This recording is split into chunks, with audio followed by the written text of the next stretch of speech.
Sadhguru, welcome to Yale. Thank you. What a delight, what a joy to have you here. You are among friends, and it seems that there are many who know of your work, and there are many who don't. You are a highly educated man, but I'm devoid of education, so you have to… Well, you know, as… Make some allowances for me. That's lovely of you to say. I'm so well educated, I have rediscovered a joyful curiosity. And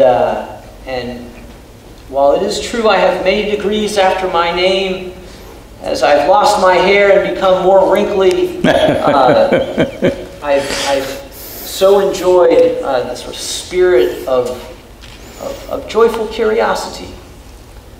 So in the spirit of hospitality, in the spirit of joyful curiosity and coming together across traditions, I would love to hear your thoughts on a number of topics.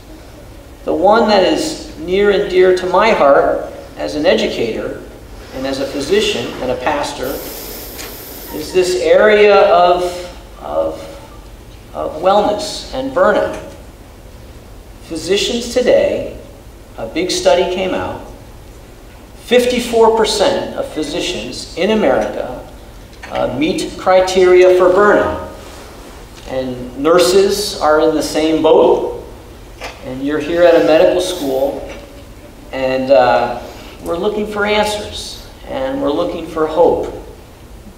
And so to those 54% of physicians who are burned out, and the nurses and PAs and nurse practitioners, all of us in healthcare, what would you say to them? If we have to bring health, either to ourselves or to others, one fundamental thing is you bring a very profound sense of wholeness into you, the various dimensions of life that we are. All of it is in sync and functioning well. It's sad to hear that physicians are in a state of burnout. How would they cause health? They could sell more medicine, but they cannot cause health if they are in a state of burnout. Now we're seeing, as modern medicine progresses, comes out with miracle after miracle, research, all kinds of things. But people are not getting healthy. More people are getting sick than ever before. A country like United States, which is the most affluent country on the planet, which essentially means you have a choice of nourishments. Every human being has a choice of nourishment. Most of the ailment that you see in other parts of the world are nourishment related in some way, because the needed nourishment is not there at the right time for a whole lot of people on this planet. But in a country where there is a choice of nourishment, I would say an excessive choice of nourishment, the nation is spending $3 trillion on healthcare. This is bigger than the budgets of major nations in the world. India's economy is around $3 trillion. You're spending that much on healthcare of 250,000 people. This shows somewhere we have missed health. Maybe we have an industry going, but we have missed health. Well, we can explain it in so many ways, but doctors being under burnout, everybody thinks their profession is the most difficult one. If any individual human being is creating something that they really care for, there would be never any kind of burnout. Myself and a whole lot of people around me, we are 7 days of the week, 20 hours a day, 365 days. This is our schedule. You will not see me burned out. Maybe sometimes I'll get physically exhausted. Maybe I'll die of exhaustion one day, but definitely not of burnout or boredom. Those two things will never happen to me. Why I'm saying this is, the fundamental reason why this is happening is particularly the physicians, because there are various kinds of professions. But particularly when people go to a doctor, in some way they're placing their life in his hands. So when somebody is willing to place their life in your hands, you must treat it as a sacred duty. It's not just a job, it's not just a business. It is when somebody is willing to place their life in your hands, I'm telling you, even people who live with you, your own wife and children or husband is not willing to place their life in your hands completely. But somebody, an unknown person comes and places his life in your hands, I think it's the greatest privilege that somebody trusts you at that level, that they're willing to trust you with life. You could do right things or wrong things, knowingly or unknowingly, because nobody has figured the human body absolutely, all right? We know it to some extent. So you may do any number of wrong things, but they place their life into your hands. I think traditionally it was said like this in India. In any given society, if education, medicine and spiritual process, if it gets commercialized, that society will go down the drain. I think we are doing this to the entire modern world. All three are becoming commercialized. There is nothing wrong with commerce. Commerce is a transaction of give and take. You give me this, I'll give you that. But there are some things which cannot be handled as just give and take. If you bring this aspect of transaction into spiritual process, into education and into medicine, then it turns ugly, and that ugliness will definitely burn you out one way or the other. Above all, what people are experiencing is burnout is, first of all, they're doing something that they don't care for. If they were genuinely doing something that they truly care for, there would be no burnout. The more opportunity you get to do it, the better it would be, isn't it? Everything is towards a certain end. The joy of doing what you're doing is not there in one's life. This is not just for any one profession, it's for all professions, but particularly in a profession like this, where it's a question of life and death for somebody else. When it's a question of life and death for the person who is sitting in front of you, it can't be a transaction for you. Well, there is a business end to everything, because to make anything sustainable, there has to be a business end to it. We are not against the business end of it, but within yourself, if you don't do it as a great offering to the person who is sitting in front of you, of course they will pay their fee, but within yourself, if you're not like this, definitely you will burn out doing this kind of work. Otherwise, every day, if you helped a person, if in some way you made somebody's life… their life better, by the end of the day, should you be ballooned into a joyful state or should be in a state of burnout at the end of the day? It should not be a burnout. If you genuinely experienced, you have enhanced many lives around you, this is not about service, this is not about ideas of I served this, I did this. No, there is a joy within a human being when they're able to touch another life. Why you're holding a few people dear to you as family is because you believe you can touch their life in some way, you can make a difference. That is what is most important for a human being. In every activity that we perform, whatever the nature of the activity, how profoundly we can touch someone else, this is what makes the big difference. If you make a movie, you don't want to make a movie which nobody wants to watch, would you? You want people to watch this movie and come to tears, isn't it? You don't want to build a house that nobody wants to live in. You don't want to cook something that nobody wants to eat. These things you can do only because in some way you are able to touch another life through your activity. This is most fundamental need within the human being. And as a physician, you have a phenomenal opportunity of touching lives like very few other professions can do. And this should not lead to burnout, but this is happening so because we are trying to treat it like a transaction. And the most fundamental thing that we have not understood in this process is that human experience is caused from within, not from outside. Your joy and misery, your pain and pleasure, your agony and ecstasy, even light and darkness right now is happening only within you. It never happens around you. What happens within you, if you try to fix it by fixing what is around you, you will go bonkers in no time. I am surprised why only 54%. Because if you don't understand human experience is caused from within, especially medical professionals who in some way have delved into the nature of human physiology and I believe to some extent the mind, we must know that every aspect of human experience comes from within.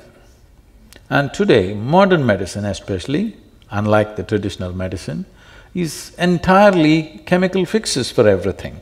So you understand that both health and illness is happening because of chemistry.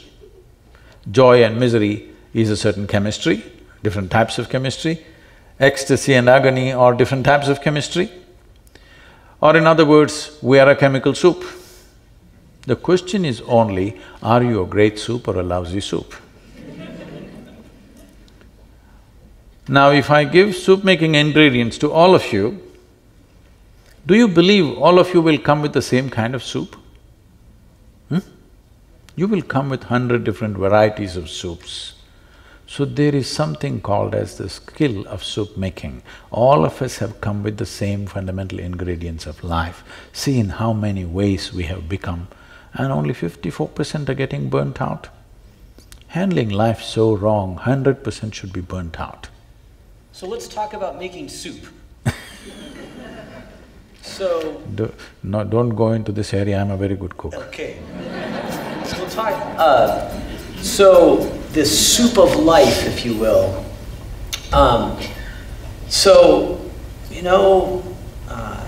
Tonight there is a nurse or a physician who has come home and they told a family member that their loved one just died. Or they treated a child who's undergoing chemotherapy. Or they were in a clinic where they're taking care of someone who, doesn't have enough insurance to cover that medication. And so those good folks have come home and their spirits are broken. And they love what they do. I think burned out physicians love what they do. They do. And I like that metaphor of soup. What can we do? And so, what can we do? What can that nurse, that physician assistant, that doc, what… Saturday morning comes around, they wake up, what should they do? I can teach you a way of making your chemistry into a blissful chemistry. That means you're blissful by your own nature, not because of something that happened around you. This is exactly what I'm saying. What this question implies is, what happens around you determines what happens within you. The significance of being human is this, that what happens within me, I can create around me. If what happens around me makes me, I am still in animal nature. A human being means I do all the same things that the animal does, but I can do all of it consciously. That is the big part of being human. Well, you're born like any other creature, you grow up, You eat, you sleep, maybe you reproduce and you die one day. This is what every creature does. This is what you and me do. But we can do it consciously, which includes your thought, your emotion, everything. To put this very simply,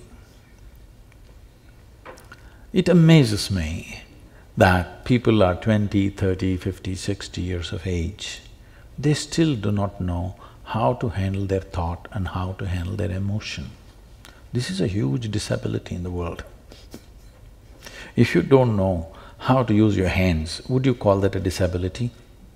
If you don't know how to manage your thought, how to manage your emotion, is it not a disability? Just because everybody is in the same condition, it does not become normal. So essentially, you have made a choice of dealing with people who are sick or dying. It is a choice.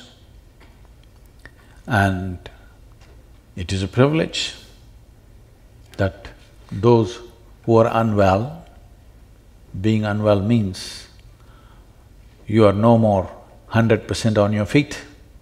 You need somebody's help. Such people and those who are dying in some way, they're willing to trust you and put their life into your hands. It's a great privilege.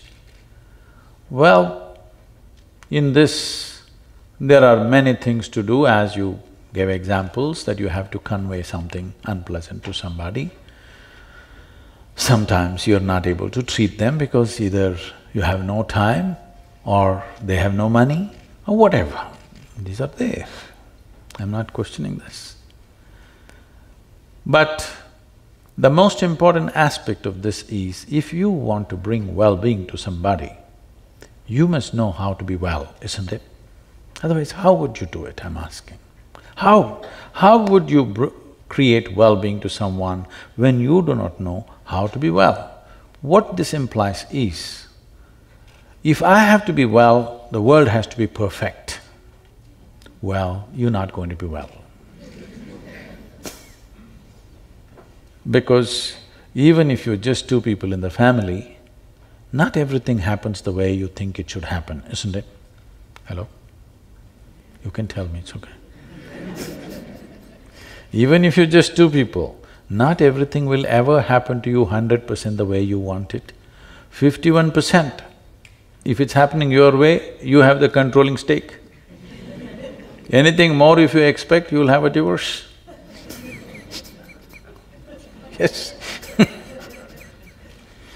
So, outside will never happen 100% the way you want it. Or in other words, if you expect the outside to be 100% the way you want it, you're just not equipped to live here in this world. Yes or no? If you're expecting the external situations to go 100% my way, obviously I'm not equipped to live in this world. You know, we are a volunteer organization, over 4,000 full-time volunteers, over 3 million part-time volunteers. Every day somebody is coming up to me and says, Sadhguru, I can't take her anymore, I can't take it. This person, I can't work with this person. This man is like this woman is like that. I tell them, see, this is the kind of people that exist in the world. If you think what you're doing is very significant, you got to work with these people, however they are. If you want to work with ideal people, you must go to heaven and today.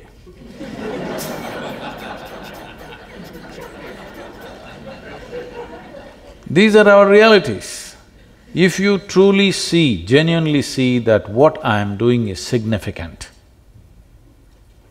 it's significant enough to make difference in lives around me, now you have to do that work. The problem is not of the nature of your work. You just ask anybody, from the topmost job down to the most menial job, everybody complains about stress. So stress is not about your job. I must tell you this. A few years ago, many years ago, when I first came to United States, wherever I went, people were talking about stress management. I couldn't understand this. Because in my understanding, we manage whatever is precious to us, our family, our wealth, our business, our money. Why would anybody want to manage stress? It took me a while to understand. People have concluded that stress is a part of their life. Stress is not a part of your life. It's just your inability to manage your own thought, your own emotion, your own energies and your own body. If you knew, if your mind took instructions from you, would you live in stress or in bliss? Please tell me. What's your choice? Sure. Yes, such a simple thing is not happening because your mind is not even taking instructions from you. If your intelligence turns against you, who the hell can save you? So, this anxiety, this stress is not about the job. It is just that our education systems are such, they're telling you how to conquer the world, you know, how to break an invisible atom, how to go beyond space. But they're not telling you a thing about this one.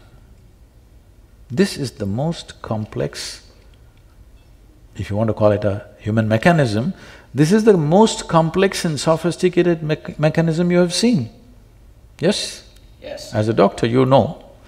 But I'm asking, even the doctors, have they read the user's manual?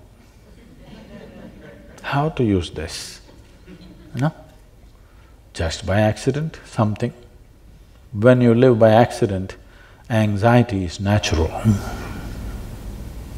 So, I was really interested in the title of your book, Inner Engineering, A Yogi's Guide to Joy.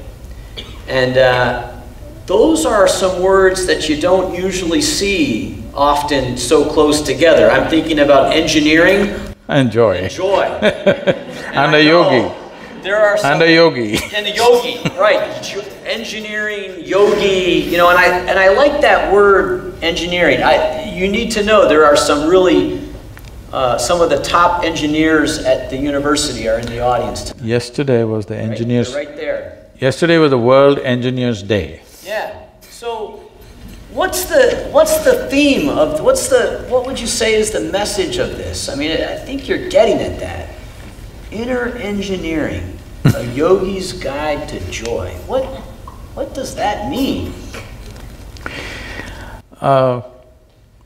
Say, if you and me were here, let's say 100 years ago or 200 years ago, how the world was and how it is today, it is almost another world.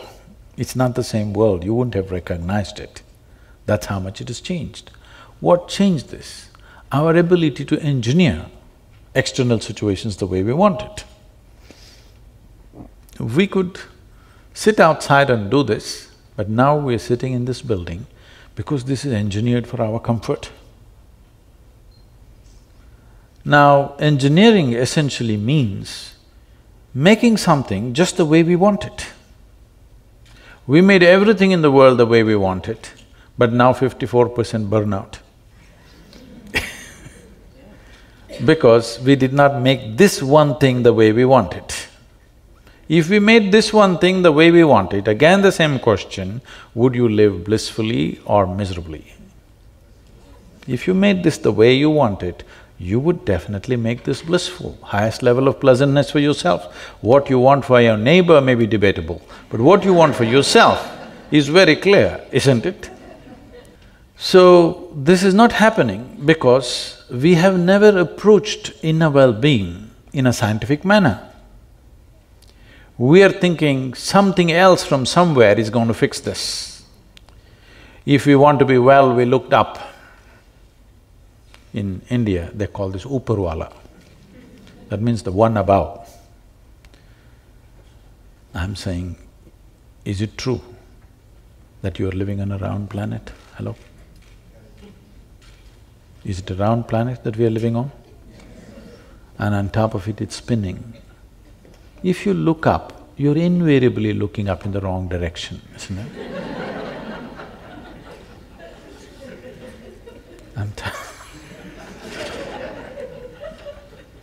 You must go to Australia to look up the right way. So I'm saying we are simply even incapable of knowing what is up and down in this universe. Is it somewhere marked in this cosmos, this side up? We not only do not know, we cannot know, isn't it? So we don't even know which is up, which is down. We do not know what is forward, what is backward. We really do not know what is east, what is west. For convenience, we made up things. But there is one thing that you can know right now, there is a perspective, there is inward and there is outward. We have been just busy fixing the outside. You fix the outside as much as you want, all you will get is comfort and convenience. You will not get well-being. If well-being has to happen, you have to engineer your interiority the way you want it. Only when this becomes the way you want, now this will be joyful. If outside becomes the way I want, there will be comfort. You have to admit this. Never before in the history of humanity, any other generation knew the kind of comforts and convenience that you and me are enjoying right now, yes or no? Huh? We are the most comfortable generation ever, but we are whining like crazy. Let's talk about the inner life and the outer life. One thing that strikes me as so powerful about your mission in the world is that you seem to successfully broker both of those worlds. Oh, you must take off the word broker. I guess, how do I say it? You successfully pursue both of those worlds, if you will. The Isha Foundation educates the young and plants trees. And then you also teach people about inner engineering. And I think that could be a challenge for we in the West. We in the West perhaps love the outer world and maybe at the expense of the inner world. But I'd love to hear your perspective on that. See, all these massive projects of health, education and ecology that we are doing in southern India have mainly happened only because of an inner experience. There are millions of people who had a powerful inner experience. It's out of that we are able to generate this action. Because these massive projects are all completely done by a volunteer force. Volunteers means nobody's trained for the job.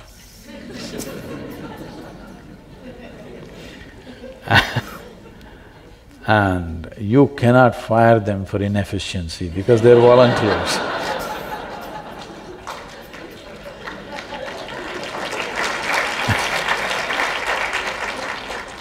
At the same time, even if they're holding a key position at any time, without notice they can just vanish. You manage an organization like this, you will go crazy in no time. That's my job. So, having described my job, which is a sure route to madness, if I was not as well established I am within myself, it would have driven me bonkers. Because I've managed businesses before. And at that time, I used to wield my authority on people to get things going. And the main thing was, they were on my… I was doing the payment for them. That was the main control. Now I don't make any payment for anybody, everybody is not paid, nobody is paid. In fact, they spend their own money and come and do everything. To keep them going is essentially the inner engineering, because there is a powerful experience within which drives them to do all this work. It is unfortunate that people always trying to divide the world. We must understand this, that the very basic nature of human intellect is this. Human intellect, you know, all of you, the sharper it is, the better it is, isn't it so? You should agree with me. The sharper it is, the better it is, I think. Intellect. Oh. I actually want to talk about being a prophet. Well, don't go that far. Let's finish the going. project. Let's go there. So, because one of the things about being mindful of the inner life… You cannot be mindful of the inner life. Now you talked about being a prophet, now I can say no. So I don't think… I wouldn't say you're a prophet, I'm talking about the Judeo-Christian tradition of prophecy. So in the Hebrew Bible, in the Old Testament, there is the role of those who speak truth to power, who speak out against injustice, who sacrifice themselves for a cause because of injustice. And there, in that narrative, there is anger and there is rage. And there are significant groups of people in the world, in our country, who have due cause to be angry about the world. The refugee, the ethnic minority, the poor. And one thing about inner engineering and sort of finding peace within oneself, the other side of that coin is, you know what, is there ever a time to be angry, to march, to be enraged at the injustice of the world? What would you say to that?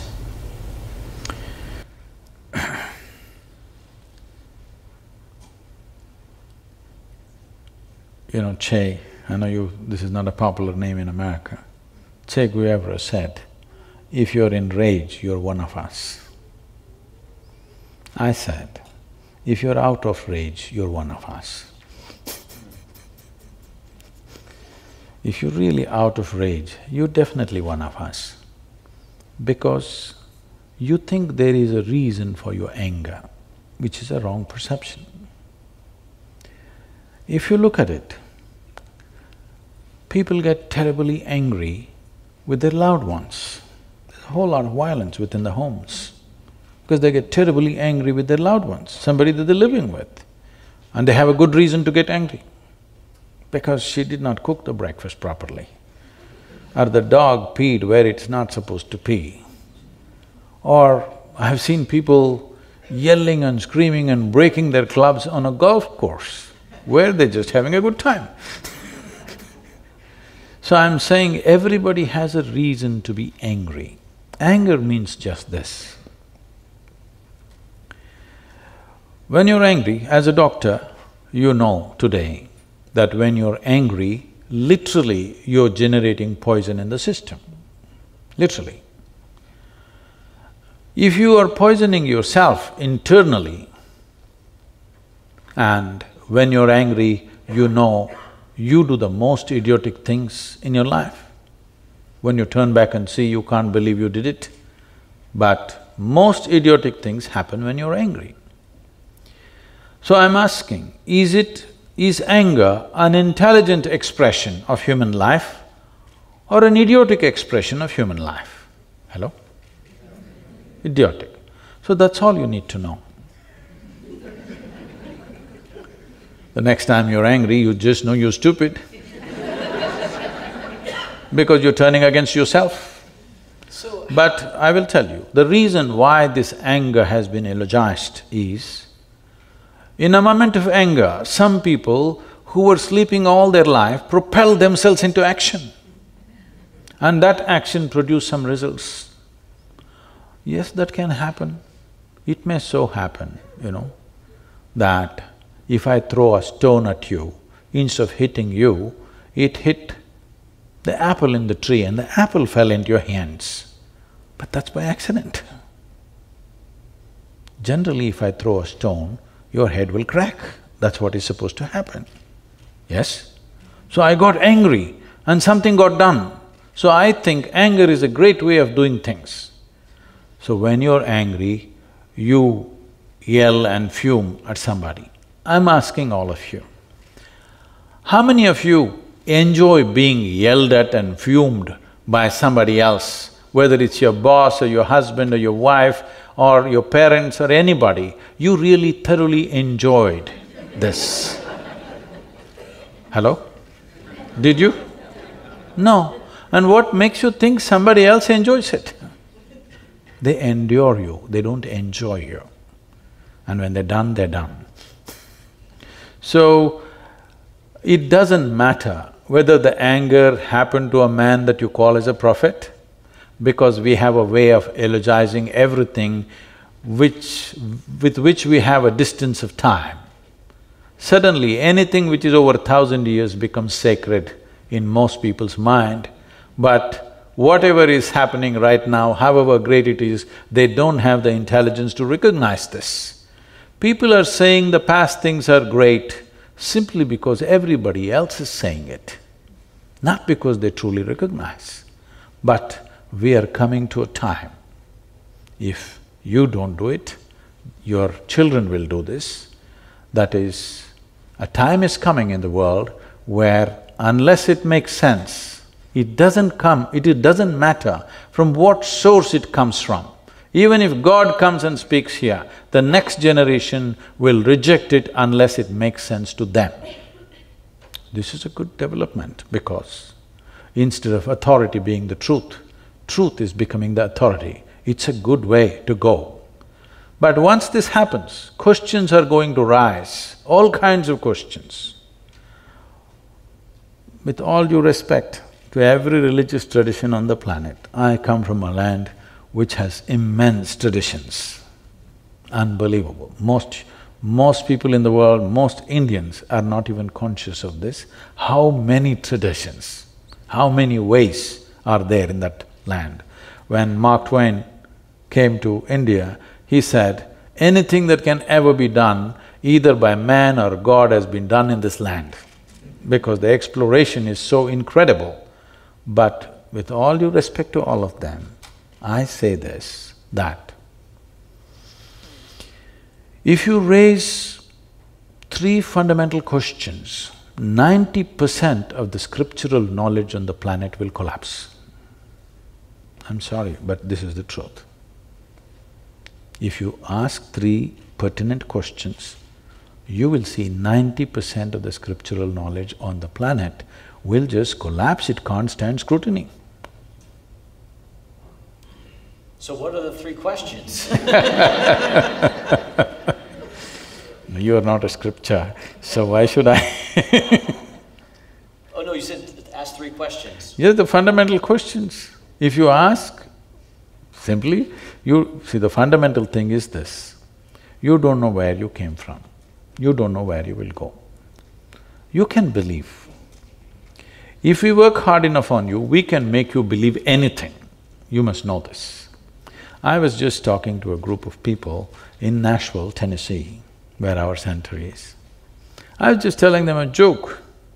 In the joke, I referred to God as Him. Immediately a few ladies stood up and said, "Do you believe God is a man?" I said, "Whoa, whoa, whoa, I know what I've gotten into, you know." I said, "I was just telling you a joke." He said, "It doesn't matter, you said Him." Now this is a debate in America, is God a man or a woman? I think this time in the election they're trying to settle that issue.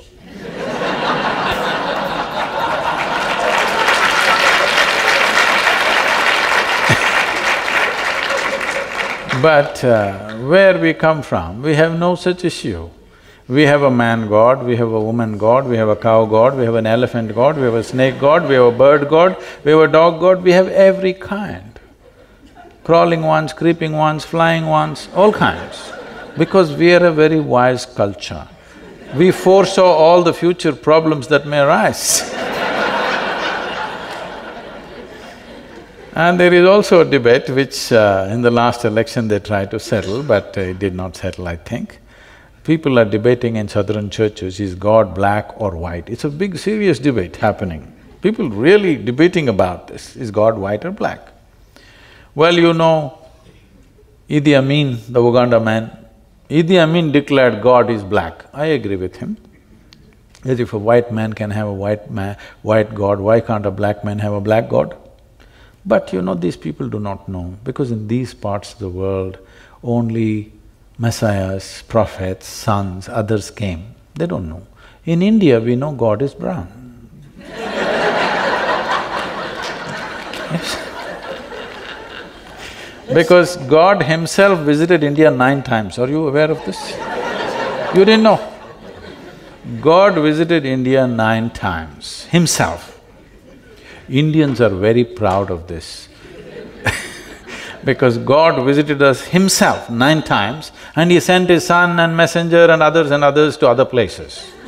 I keep reminding them, that's because God wanted to do the job hands-on with Indians.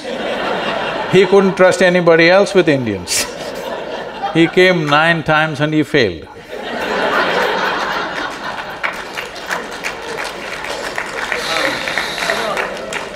Let's talk about it. No, coming to belief, I'm saying we can make people believe anything if you work upon them from their childhood. Anything, believe me. You just have to work hard enough and make them believe this, that, everything. Belief gives you a confidence without clarity. Confidence without clarity is a disaster on this planet. There is no substitute for clarity. There is no substitute for clarity.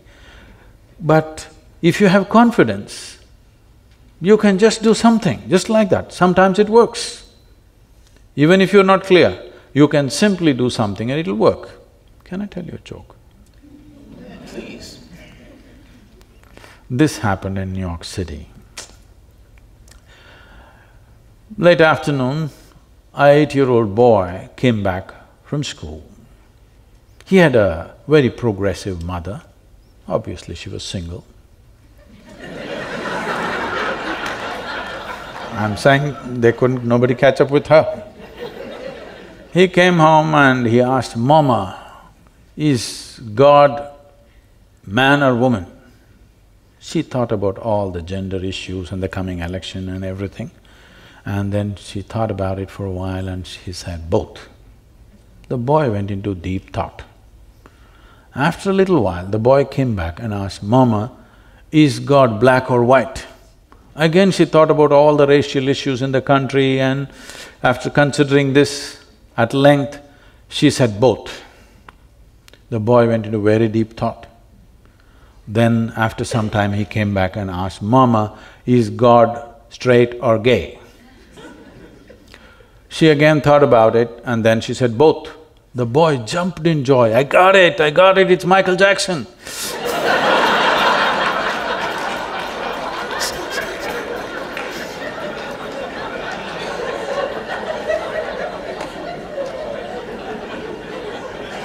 So how we arrived at our belief has cultural backing. Every culture has made up their own stuff.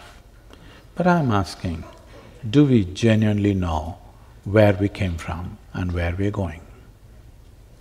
If you're so clear where you're going, that is for an appointment with the Creator, I don't think you should postpone the appointment. You must take it today, isn't it?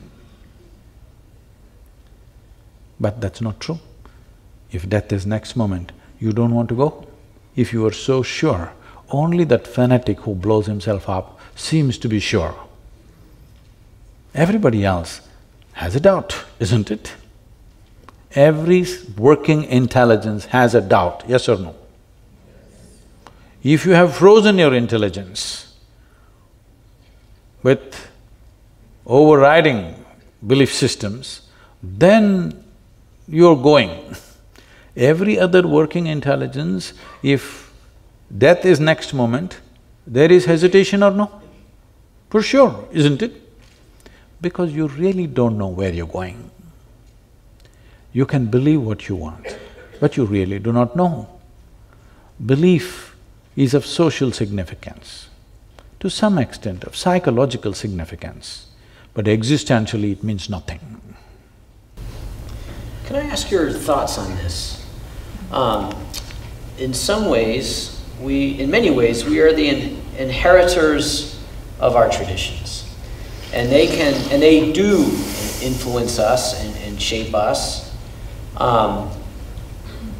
Is there a positive role for the traditions from whence we come? For example, if I'm going to try to inner engineer my inner life and try to get some direction and meaning and faith and hope and values, I can't do it alone. And there are rich traditions, Hindu traditions, Judeo-Christian traditions, Muslim traditions that give some context, some meaning, some structure upon which to anchor my life. What do you think about that? Do we throw away all the traditions and inner engineer our lives, or can we use these traditions? As you said, to anchor our lives, now that is the decision that every human being has to make. Do you want to be anchored or do you want to set sail? That is a decision that everybody has to make. If you're looking for confidence, if you're looking for stability, then you have to anchor yourself to something. If you're looking to go far, then anchoring will not help. Traditions, all traditions, with all due respect to all of them, particularly traditions that are coming from India and also elsewhere. I'm not in any way an expert to make a comment on the traditions that you're talking about, but essentially tradition means this. What somebody did yesterday is today's culture and tradition. What you do today is tomorrow's culture and tradition. I'm asking you, how much of what we're doing today in this world and in this country is consciously cultured? But all the rubbish that we do will become tomorrow's culture and tradition of this land, isn't it so? Hello? I'm saying, do you believe that people who lived here 1,000 years ago were such superhuman beings, they did everything perfectly and you're doing everything wrong? It's not so. They were also just people like you. We have a way of elogizing everything with which we have a certain distance of time. But are they of no value? Not true. There are a whole lot of things that we as human beings simply know today, which is thanks to the traditions in which we have grown up. We cannot say no. But if you want to know this life, which is myself, no tradition is… Tradition can inspire you, tradition can put you in a direction, tradition cannot take you there because this has to happen now to you, only then it's a living reality for you. Otherwise you will read in a book and believe it. But how do you know this works? I'm saying it should work. People ask me, Sadhguru, how do we know whether we have met a real teacher or a guru or not? I just tell them, look at his face, whether it's worked for him, what he's talking. Has it worked for him? That's all the question. If it's worked for him, it doesn't matter what it is, you must go with him because it's worked for him. If it's not worked for him, what is the point? Dead tradition. So one of the traditions here in a medical school, in a Western medical school, is the tradition of the evidence. Show me.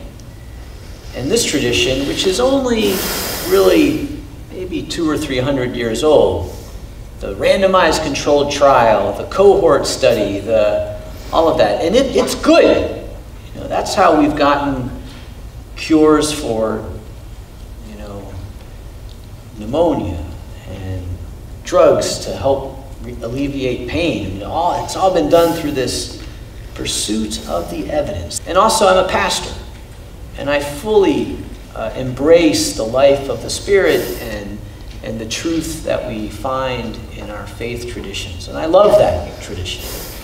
But I do recognize a tension, if you will, between the truth that we discover in the lab and the truth that we discover in our spirit.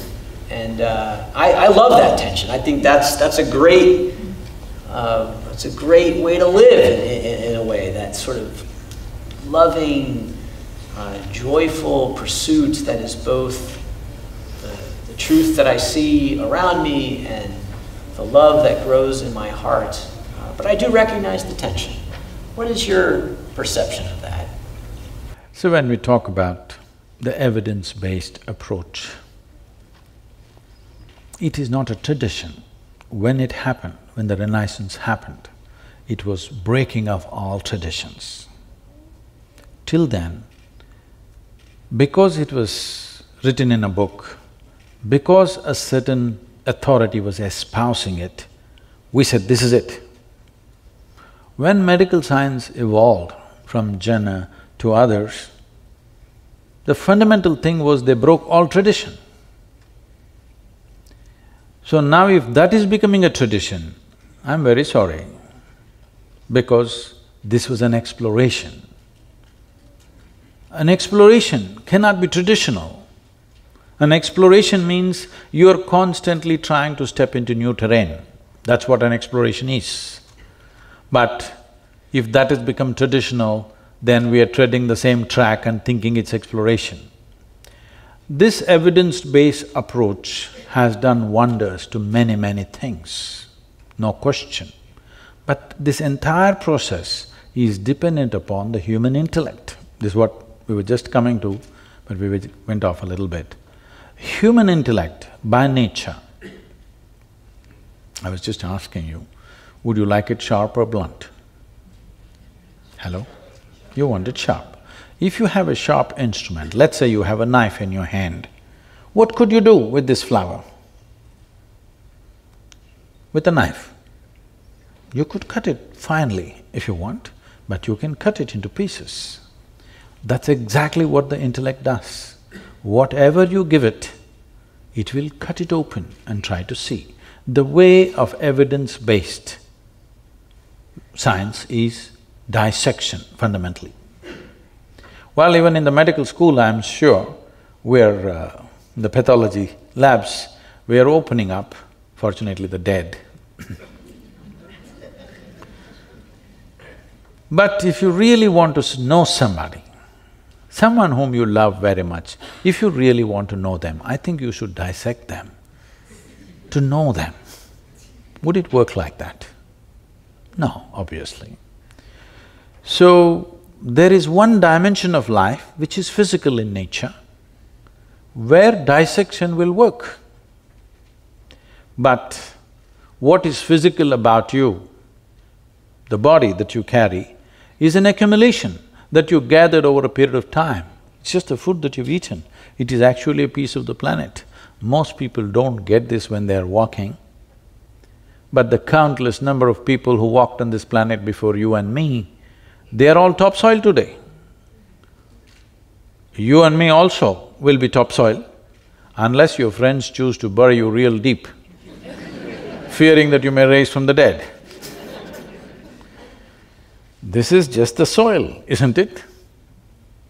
Hello? This is just the soil that you walk upon. So this is an accumulation. What you gather, what you accumulate, you can claim it is mine.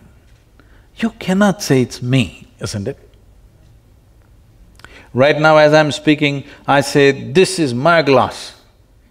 You will think, oh, Sadhguru seems to have a problem. But let's listen, everybody says he's wise. After some time, I'll say, this is me. Then you will say, let's go. Because if I claim this is me, you know, it qualifies for madness, isn't it? Whatever you acquire, you can say, this is mine. But if you say, this is me, this is madness, yes or no? Are there any psychiatrists? Does this qualify? It does. So, every day you're doing this, food appeared on your plate, you said, this is my food, you ate it and then you say, it's me. This is madness. But you have enormous company. And we believe in democracy. Whatever the majority says must be right. So, it is going on. But the moment you believe something that is not you as yourself, you kind of lost it.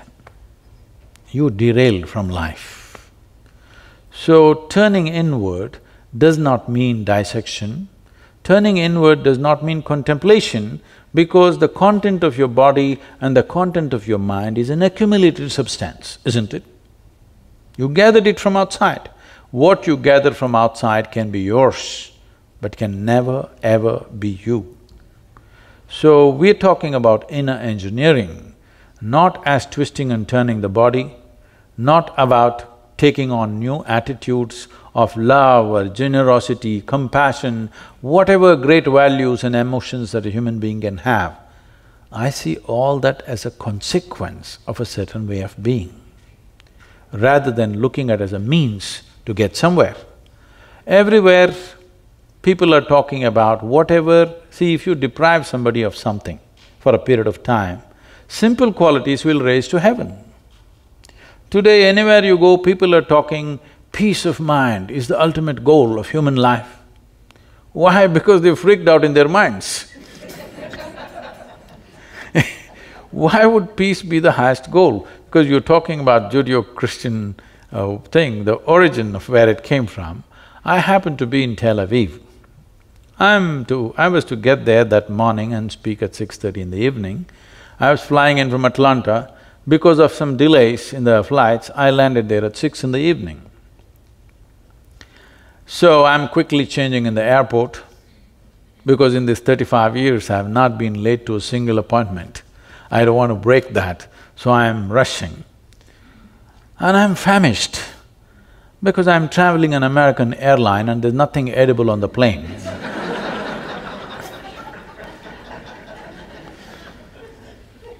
I'm super hungry and I rush to the venue. And to my joy, I find the talk is in a fine restaurant. Life can't get better. So as I went in, people are greeting me and one man comes up and says, "Shalom." I ask him, "What does it mean?" He says, "This is the highest way of greeting." I said, "Well, that's your opinion, but what does it mean?" He said, "No, this is the highest way of greeting."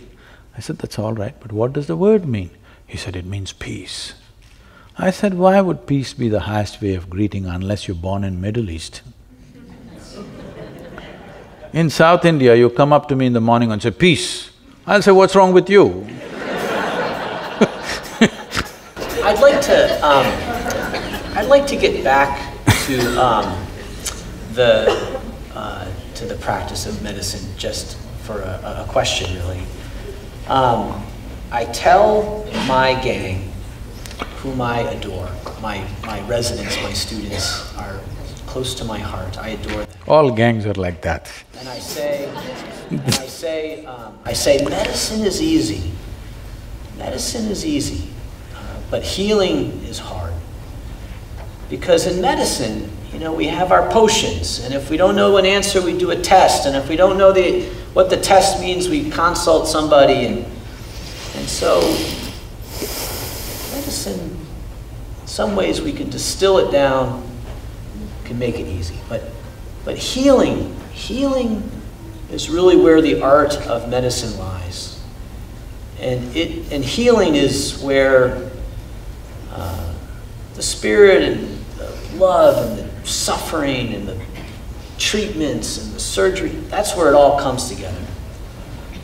How would you propose that we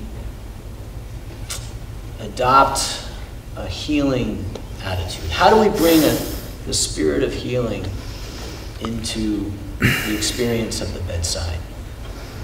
Please, all of you, don't be offended by what I say, but you must look at this properly.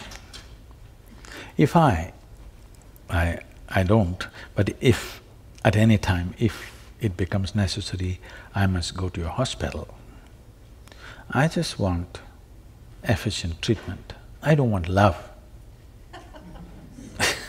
Because I'm not deprived like that.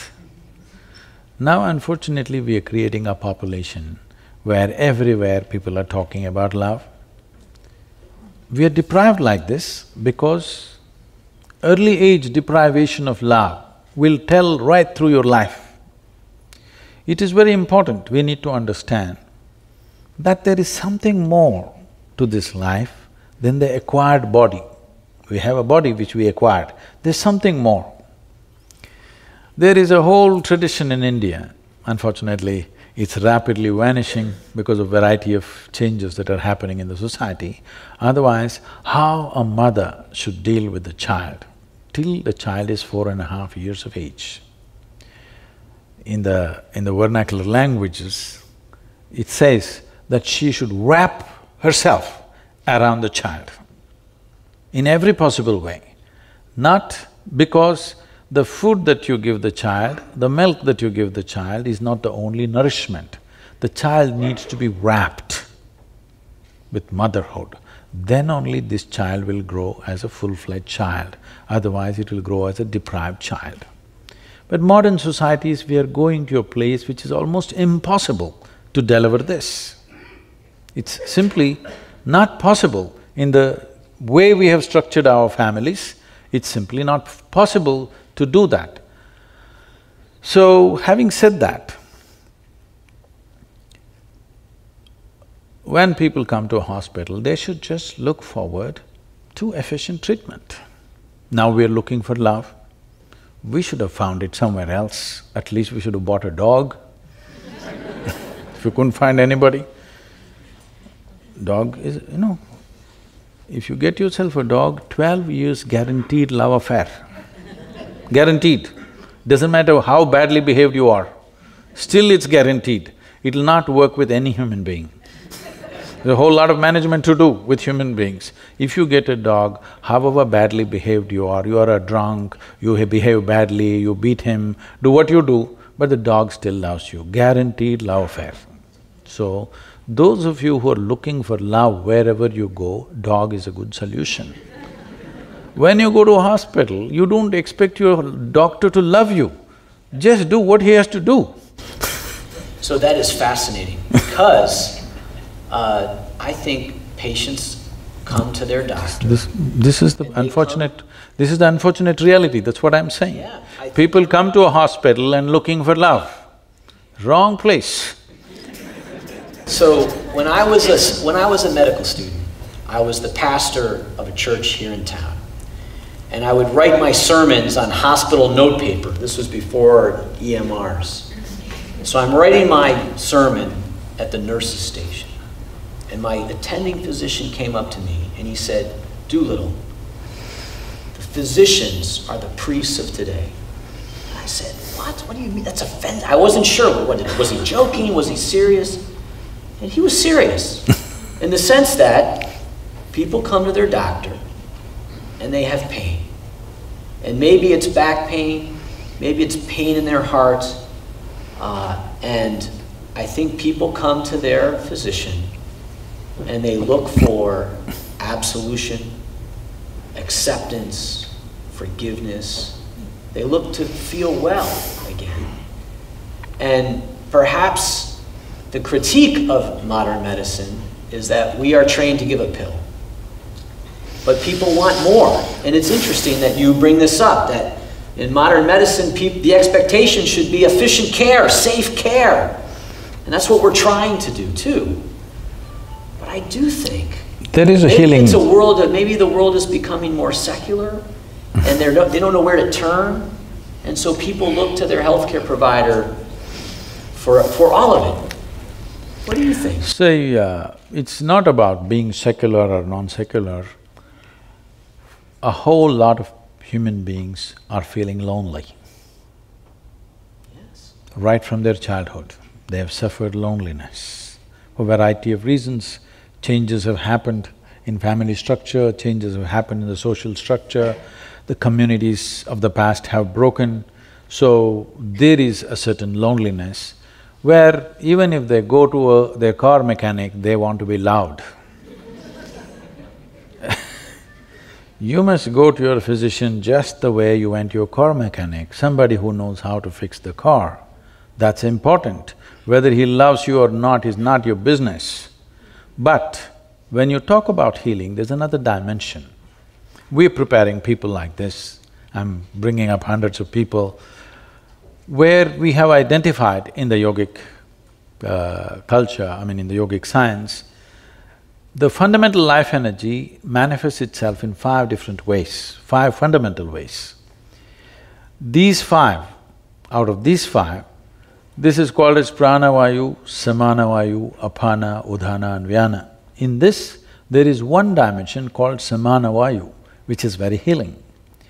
So, before we introduce any kind of medical knowledge to a person, we put them on very serious inner work to generate a certain level of samanavayu, where a physician develops such a level of vitality, if he walks into the room, everything should light up. This is very important. Physicians are walking into the patient's room with a grave face. Grave is one thing that you should not point at when somebody is sick. Grave is one thing that you don't show a patient. A physician should generate such a level of vitality and life and healthfulness about themselves, anything they touch will get better naturally, not because of love, not because of compassion.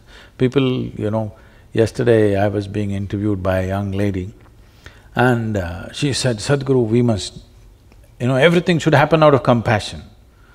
I asked her, are you married? She said, yes, my husband is waiting in the reception. I said, suppose when you go there after this interview, you realize that your husband married you on a compassionate basis. Would you like it? She said, no. Then why do you want it for me? I don't need it too. So, can I ask you, so for the Isha Foundation, with the thousands of full-time volunteers and the millions of part-time volunteers, why do you think they come? Tools of transformation. The tools are subjective in nature. See, right now, we as human beings are dominating this world only because of our ability to use tools. Otherwise, a pack of dogs would take care of you. Forget about the tigers and the lions, poor tigers and poor lions who need to be saved right now. Only because of our ability to use tools, isn't it? And all the tools that we developed are… Now, as a doctor, maybe you're using a microscope. We have a microscope only because our ability to see, to enhance that we have a scope. We have a telescope only to enhance our vision in some other way. We have a telephone because we can hear. We have a microphone because we can speak. We have a bicycle because we can walk. If we were made like trees, would we have invented a bicycle? I'm asking. Every tool that we created is only to enhance the already existing faculties to a higher level, isn't it? Everything. Everything that we invented is just this, all the tools. The tools are very important. When I refer to the spiritual dimension as tools, some of our people will feel offended around me and say, Sadhguru, don't say it, it is more than our life. Don't use the word tool. Then I tell them, you come to the yoga center, 3 days I will give you plumbing job. No spanner, no winch, no nothing. You do it with your hands. You can use your teeth. You will see all your 10 nails will be gone, then a few teeth will be gone after 3 days, then you come to me, I will give you a spanner. Will you worship the spanner or no? I'm asking you. Will you worship the spanner or no? It is the tools.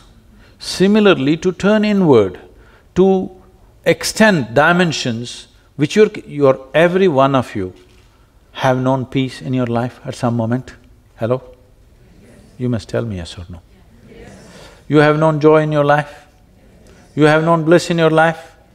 You have known ecstasy in your life? Love in your life? You are capable of all these things. Only thing is, it's not sustainable. One moment there, one moment here, one moment there, one moment here. This is the only problem, isn't it? Suppose I gave you a tool subjective tool with which you can remain blissful every moment of your life. Is it of great value to you, I'm asking? So, these millions of people, they have tasted the tools of transformation. One thing I have done to them is I have confused the hell out of them. So what is that tool of transformation? How would you describe This is the first tool. First thing is you must get confused. Yes, because you're talking about anchoring, that's why I'm saying this. Confusion means you realize that you do not know, isn't it? I'm asking, with all this exploration of science, do we know even one single atom in its entirety? Hello? Do we? No. Then what's our problem in saying we don't know? I do not know is an immense possibility. Now you're trying to destroy I do not know with all kinds of beliefs. Why don't you say I do not know? If you truly realize I do not know, your intelligence will be in an active and super alert state every moment of your life. The moment you believe, it sleeps. It lets you sleep. But people are not willing to go through this. They want something. Tell them something, they want to believe and say, I'm fine, I want to sleep tonight. No, I do not know. If you see I do not know, the longing to know, the wanting to know, the seeking to know will happen to you. Everything that you do not know, you just believe because somebody said so, even if it is true. Right now I'm going to tell you what is the truth, but it's not in your experience. So what is the options that you have? You can believe me or you can disbelieve me, isn't it? If you believe me, you will not get any closer to truth. If you disbelieve me, you will not get any closer to truth. It is just that if you believe me, you will have a positive story to tell. If you disbelieve me, you will have a negative story to tell, but you will not move an inch existentially. Psychologically, it will give you comfort. So this is something you must decide. Are you looking for solace or are you looking for a solution? If you're looking for solution, then you need tools to turn inward. If you're looking for solace, believe something.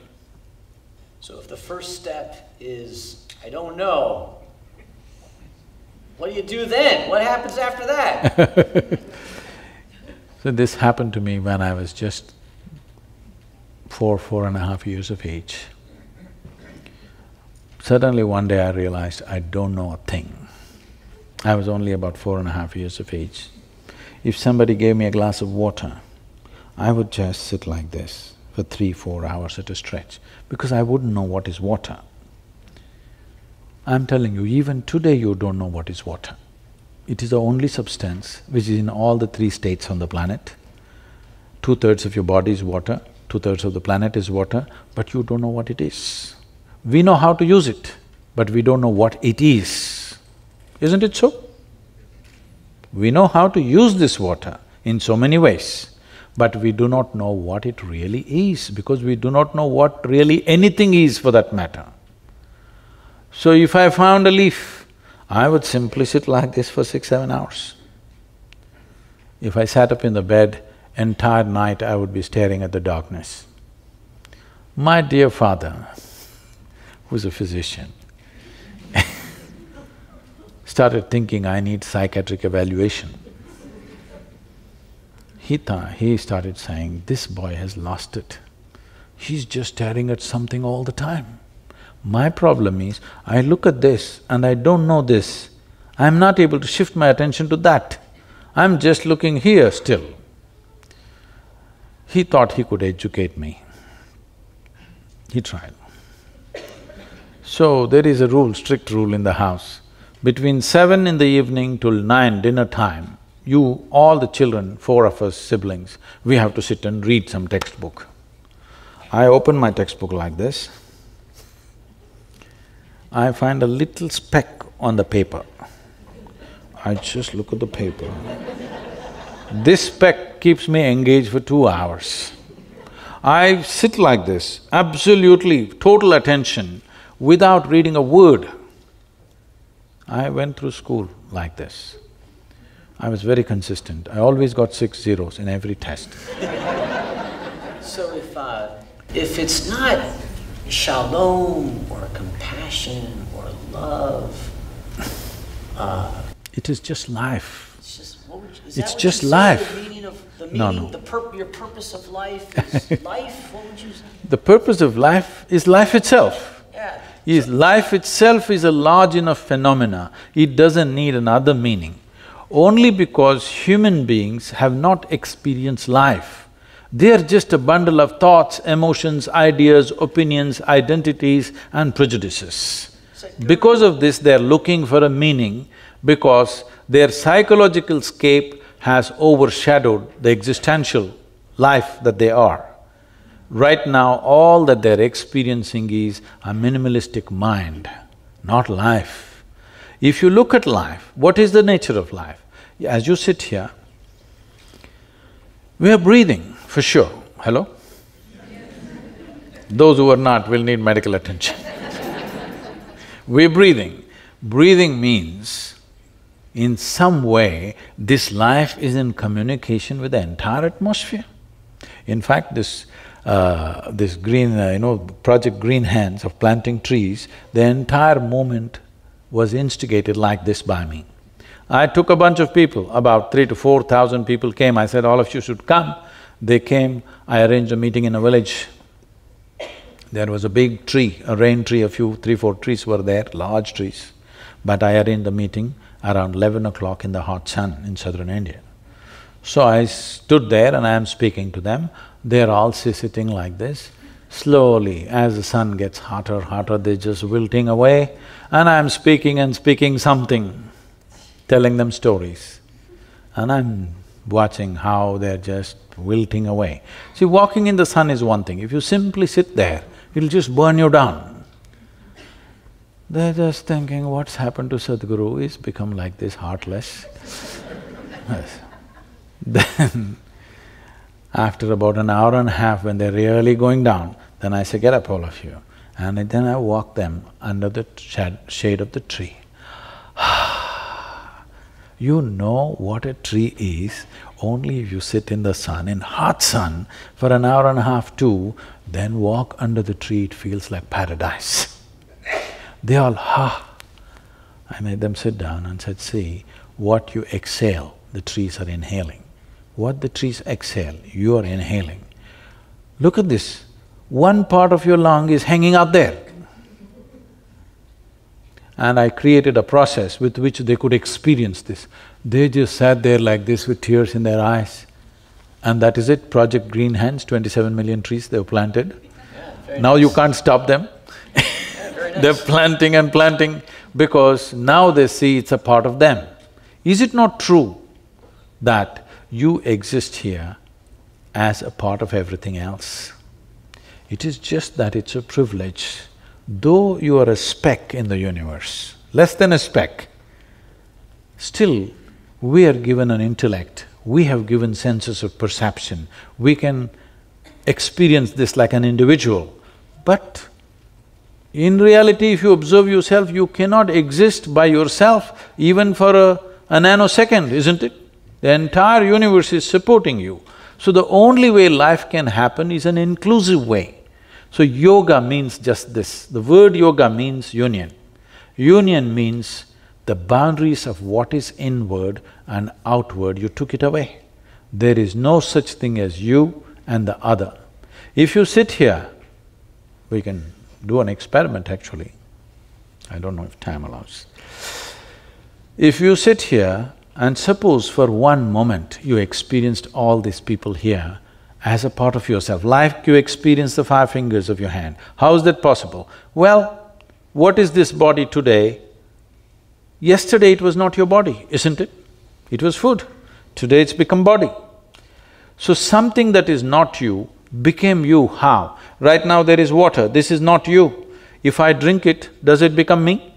Definitely does. So what is it that I have done? I included it into the boundaries of my sensations. What is within my boundaries of sensation, I experience as myself. What is outside of my boundaries of sensation is not me. Now, the yogic system, we developed a way that if you keep your energies in a certain level of exuberance, now you will see your sensory body will expand. If your sensory body became as large as this hall and you experienced all these people as yourself, after that, do I have to tell you, love them, don't hate them, don't kill them, don't harm them, be compassionate? Would teachings be necessary for you? If you experience something as a part of yourself, after that, you don't need any morality, you don't need any ethic, you don't need any values. What is you will always handle it right. What is you, it is of the highest concern to you. If you experienced everyone and everything as yourself, this is what yoga means. If one is in such a state of union, then you call him a yogi. If you turn and twist your body and hang upside down, you are not a yogi, you are just doing circus. Yes, unfortunately, people think by turning and twisting they're doing yoga. No, yoga means you sat here, you experience the entire universe as yourself, not as a hallucination, but as a living experience. Not in the firmament of your mind, but existentially, you know this is you. Now, you don't need any policy, you don't need any morality, you don't need any scripture, you don't need any guidance from anywhere. You will conduct this sensibly to the best of your intelligence and capability, and that's all a human being can do. Sadhguru.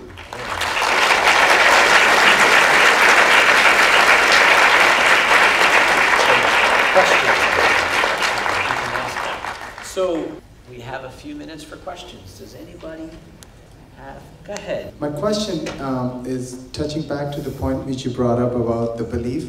Can you tell a little bit more about what's the difference between belief and faith?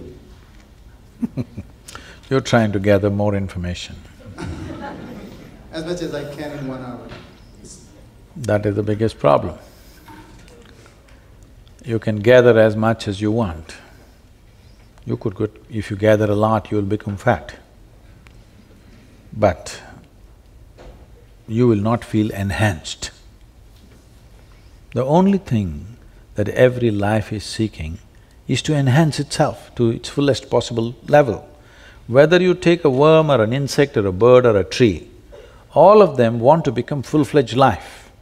Only problem is, we know what is a full-fledged worm, we know what is a full-fledged insect, we know what is a full-fledged tree, but we don't know what is a full-fledged human being. Now you think by acquiring more and more, I don't know what information you gathered, but by acquiring more and more, you will not become more. It has not happened, isn't it? People thought by acquiring money, by acquiring wealth, by acquiring knowledge, they will become more. They have not become more, they're still hankering for the same things. So, by acquiring more information, you will not become enhanced. It is just that if you approach information sensibly, you will become more hungry.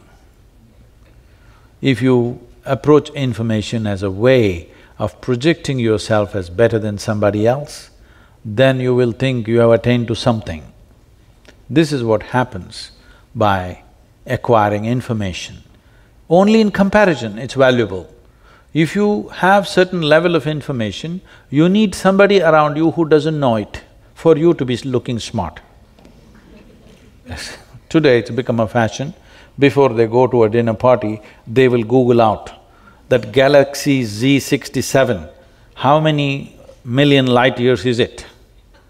So when you go to a dinner party, just like that casually you throw around, you know the galaxy Z67, it is you know how many light years, this many light years. Who the hell cares? Because we don't even know in our experience what is a light year. It is only a mathematical calculation. It is not really anybody's experience. There is no human being on this planet, past or present, who's ever experienced a light year. There's no such thing.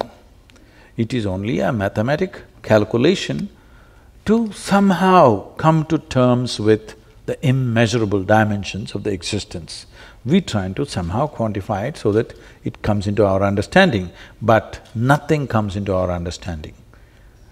As science explores more and more, it is only getting more confounded.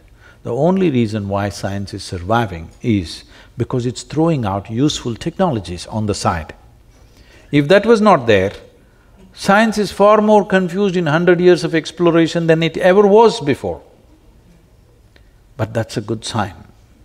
If they had made stupid conclusions, there would be one more religion. Science is confounded today. The top physicists in the world are saying, we not only do not know, we know we will never know. This is a good sign, because this means your intelligence will remain on an explorative mode all the time, on an active mode, not in a sleep mode. So when the top scientists declare we will not know, it is not a hopeless situation, it is a great situation that people have come to this, that they understand if you go through physical means, it doesn't matter how much you explore, it'll go on endlessly. How much information you have, you will not get any better, you will get only more burdened by this. Things will happen on the side, technologies will come, iPhone will become 7, 8, 12, all right? But still, the way you talk to people is not going to change. What you say will not change. Your relationships will not change. Technology can go through the ceiling, but nothing of you will be enhanced. So, more information is not going to help. All I want you to take, the takeaway for you, because you want to take away something. The takeaway for you is, if you truly, genuinely, it's not simply a thought, allow this to sink into you in the next few days, that if you pay attention to anything, a leaf, a flower, water, people, dog, animals, anything, if you pay enough attention to anything around you, even the closest people around you, if you pay enough attention to them, you will see you don't know a damn thing about anything. On the surface, you seem to know everything, but if you pay sufficient attention, you don't know a thing about anything. Knowledge is a very limited sphere of life. Ignorance is boundless. Enjoy that. So, in the spirit of boundless ignorance, does anyone else have any questions? Let's see, there's a lot. Maybe someone… She has the microphone, hey, yeah. You got the mic, go ahead. Hello. Thank you very much for a wonderful lecture, and you definitely very smart man. My question is… That's the worst insult anybody has thrown at me. He started by saying he doesn't know anything. That was his whole… Maybe this is the main sign of a smart person. So my question is that you mentioned before that just a belief without clarity is not a good thing. And I am absolutely impressed by amount of volunteers, like millions of the volunteers. I cannot even imagine how many people come for learning and not volunteering, so it's a lot. Do you think they are all driven by clarity and search for clarity? Or they believe that once they will do in the engineering, they will work on the process of gaining joy, and eventually they will have a positive story with you, or the positive story as you mentioned before. Thank you.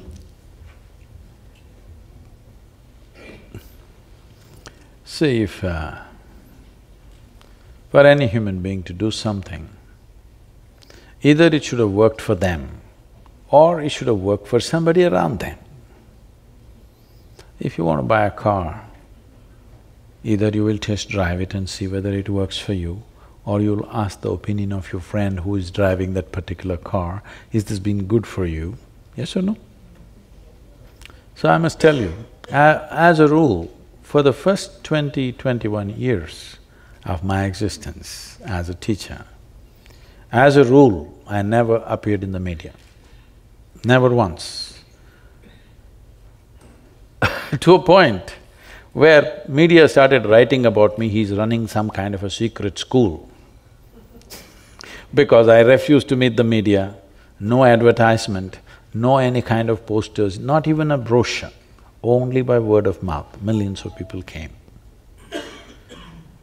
Because once it works for somebody, they wanted to work for their family, their friends and things, that's how it happened. In the last 15 years or 16 years now, 15 actually, from 2001, is when you have heard about me all over because we're making a lot of noise in the last 15 years. Because these projects which we started as small endeavors in the local area caught on so well and they became such major projects of planting trees, education, health. We are active in 53,000 villages. So it needs enormous support, otherwise this can't be done. For a non-religious movement which doesn't offer any miracles like this, never before, as I know in the last 200, 300 years, never before a spiritual movement has caught on this kind of following, where no ticket to heaven, no miracles, no any kind of stuff, only thing I'm telling them is badgering them that you are the source of all your troubles. Nobody else but you. But millions are gathering, which is very fantastic, because I must tell you this.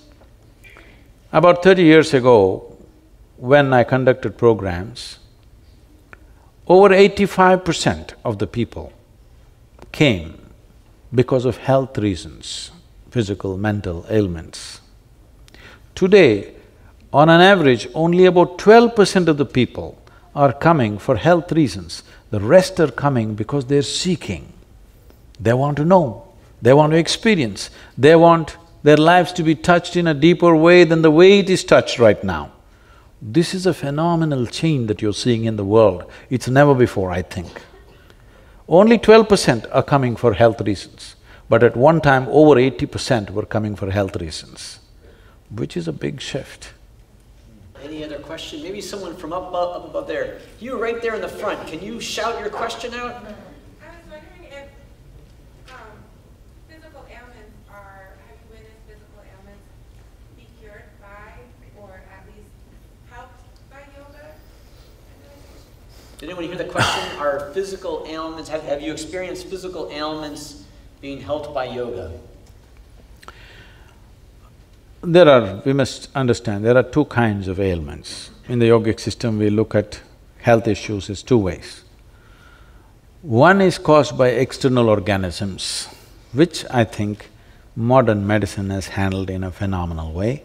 In fact, the birth of modern medicine happened mainly because of the epidemics and pandemics which were happening at the time, where it would wipe out populations. It is that which inspired people to experiment and do the things that they did. And when they found solutions, that is when suddenly the trust of the population shifted from one to another simply because they could eliminate epidemics. And these were caused by external organisms. But 70% of human ailments are on self-help. That is, they cause it to themselves in so many ways. For whatever reasons, knowingly, unknowingly, they do it to themselves. This 70% of ailments that people cause to themselves can be undone from within.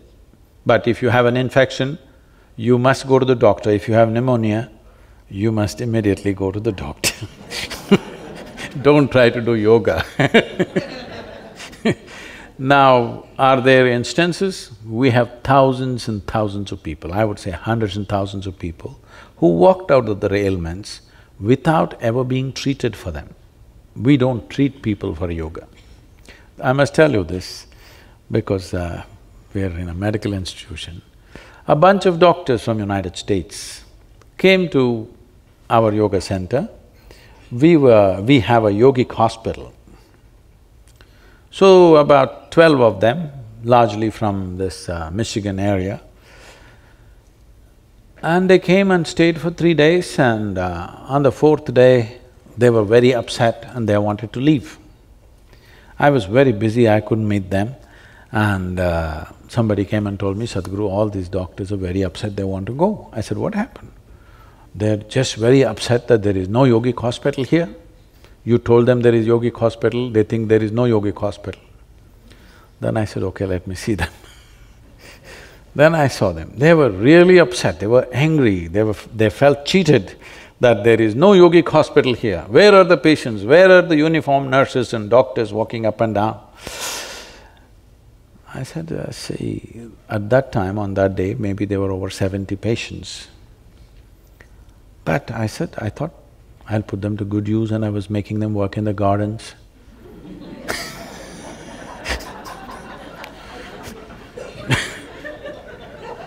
Nobody should ever understand sickness is a reward. They must want to get out of it as quickly as possible. Right now, we're treating patients in such a way, people would want to be sick whenever they want attention. Not just that, one important part of the yogic treatment is what is called as bhuta shuddhi. This means sinking and purifying the elements within you. Water, earth, water, air, fire and space. These 5 dimensions you can work on. This is the fundamentals of yoga. So one of the most important thing is, I want them barefoot, with open hands, to work in the garden, to just get in touch with the earth, be outside, get in touch with the air, water, earth. Half the ailments are gone. Treatment is there a little bit. Rest is all just connection with the world around, because this is a composite of all these things. You remove yourself and keep yourself in a completely alien atmosphere where you're not in touch. You're 4 inches above the ground all the time. You will lose contact with what makes your life. It's the very soil which you're carrying as your body. Is it not important that it needs to be touched with its origins? No, you're looking up. No, your life happens from this planet. There are other dimensions to it, of course, but physical health and the physical nature around you are very closely related. If you don't connect them, health is an accident for most people. Today I see America probably has the highest incidence of allergies. Is that so? Am I right? Very high. This is mainly because they're removed from everything that's natural. They're not in touch with anything that is natural, everything is tampered with. Those who are living in the open, even in America, I'm sure they have no allergy, they have no issue of any kind, they're doing fine. I think the homeless people are the most healthy people in the end. They're enduring all kinds of, variations in weather and still managing pretty well without healthcare. We probably have time for one more question. In the back, right there. Shout it out. How to seek for internal peace? How to? How to look for internal peace? Whoa, you just came in? I'm sorry, was that internal peace or eternal peace? Internal. Internal peace. Okay. Now,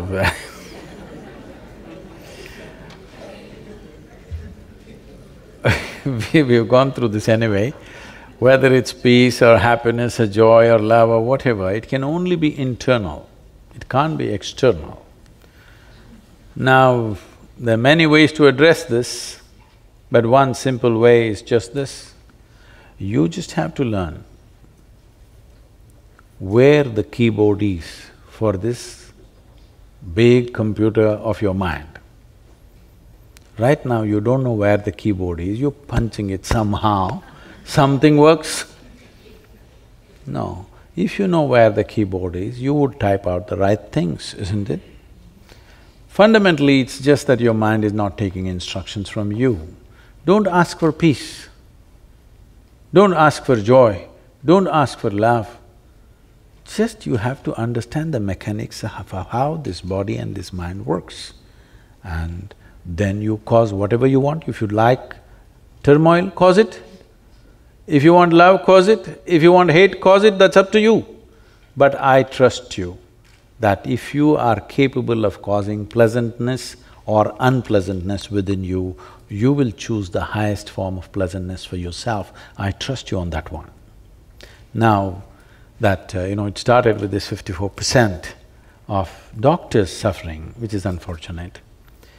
Doctors, all said and done, are rendering a very key aspect of service to any given society. It's very important that they are well. I would like to make this offering that the doctors who are interested in this, we would like to offer them the tools of inner engineering so that they go out as truly healthy, joyful, life which is full of vitality, that their very presence is an inspiration for health for everybody who comes in touch with them. This must happen. Otherwise, what are we talking about health? We're talking medicine. Medicine is a business. Health is an aspiration for every human being. If this fundamental aspiration is not fulfilled, you cannot lead a human being to any other aspiration. Right now there is some trouble in your body, I will talk about enlightenment. Are you interested, I'm asking? No.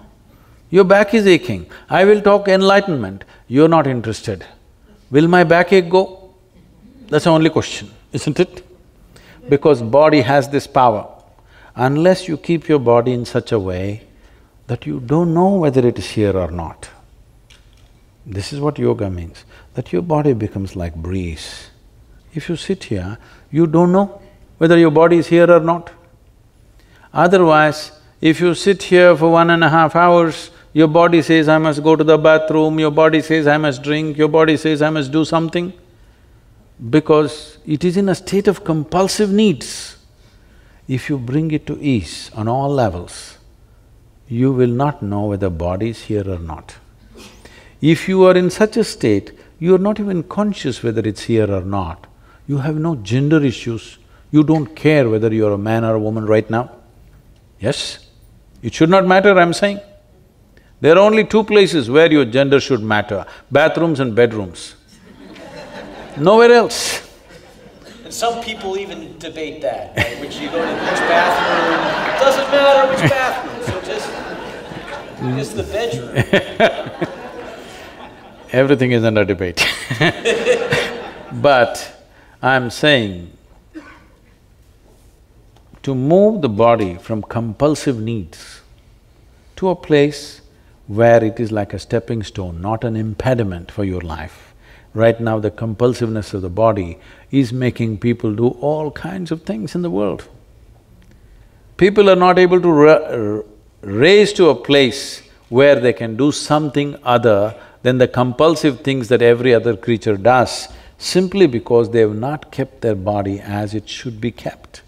This body can be upgraded to a place where it will function like an antenna which will download the cosmos. Even if that doesn't happen to you right now, the physicians of the world, at least they must become an embodiment of health and vitality. This must happen. Whatever is needed from our end, we're willing to do for Yale and you, sir, Doolittle. Thank you so much. And I am Dr. Do Nothing. So thank everybody, let's thank Sadhguru for his visit with us. Thank you so much, what a great joy, wonderful to have you.